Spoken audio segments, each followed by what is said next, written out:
My name's Luke Laffin, and I'm a preventive cardiologist here at the Cleveland Clinic. I'm also medical director of cardiac rehabilitation.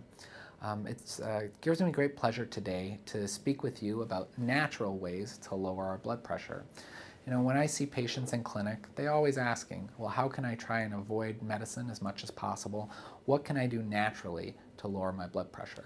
And they come in with all kinds of ideas and things they've read on the internet about lowering blood pressure. Does this special supplement help, etc. The majority of them, no, they don't really tend to lower blood pressure, or at least there's not good data to back it up. However, there is good data to back up a variety of lifestyle measures that we can actually use to naturally lower blood pressure, and they actually become the cornerstone of hypertension management. As I always say to my patients, 70% is lifestyle, 30% is medications. I can give you 6, 7, 8 blood pressure medicines. If you're not doing the lifestyle components, you're really not going to be effectively lowering your blood pressure. So these are generally things that people think about, but we have to be diligent in doing them. The first one that we think about is weight loss. It's very clear from the most recent hypertension guidelines and from a variety of data that weight loss helps lower blood pressure. The standard rule of thumb that we see is getting to your ideal body weight lowers blood pressure by about 6 millimeters of mercury in the studies that have looked at it. However, another rule of thumb that we can use is for every kilogram that an individual loses, their blood pressure is decreased by 1 millimeter of mercury. So definitely powerful stuff, something to consider when you're getting on the scale in the morning. Other things that we think about are nutritional or dietary patterns.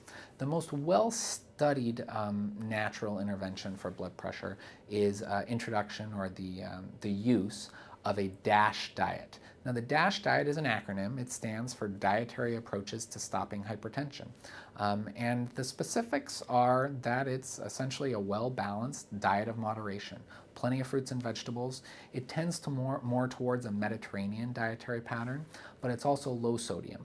And that really brings us to the next component that I would say from a lifestyle perspective is the most important part of blood pressure management, and that's making sure that an individual is on a low sodium diet. Now, there's different levels of sodium out there that different organizations suggest as the maximum of sodium during a day. The American Heart Association recommends 1,500 milligrams of sodium. I tend to think that's a little bit too low. We know that people can generally get away with a maximum of 2,300 milligrams of sodium throughout the day. The difference in blood pressure between 1,500 milligrams a day and 2,300 milligrams a day is only about 2 or 3 millimeters of mercury. So it's important to understand that and really try and stay below 2,300 milligrams of sodium throughout the day. It's also important to understand that when I say sodium, I'm talking about salt, for those of you that aren't aware of that, and that all salt is created equal. So sea salt is the same as table salt, is the same as Himalayan salt, is the same as the pink salt, which I think is Himalayan salt as well, but they all increase blood pressure. So it's very important.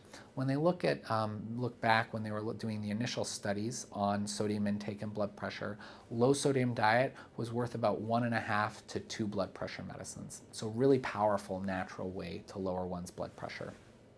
On that line of electrolytes, we also really focus on potassium intake in individuals with hypertension.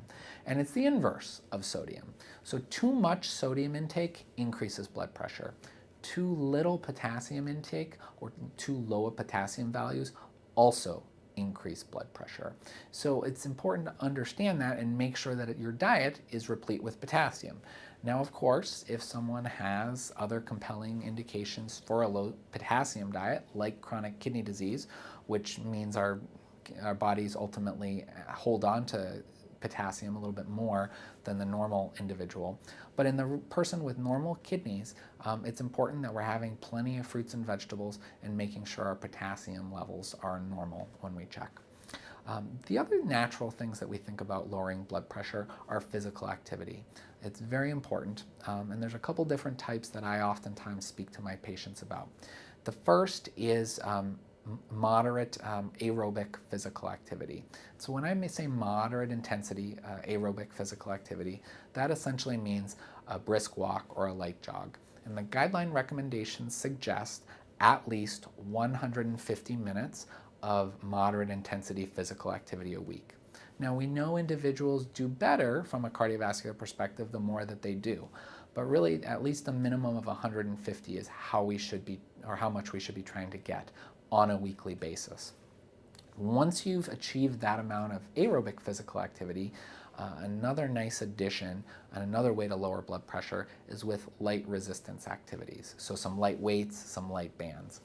These can be very effective at lowering blood pressure, and it doesn't have to be 5-6 times a week. Really, the sweet spot for cardiovascular disease is 2 to 3 times a week, 20 to 30 minutes.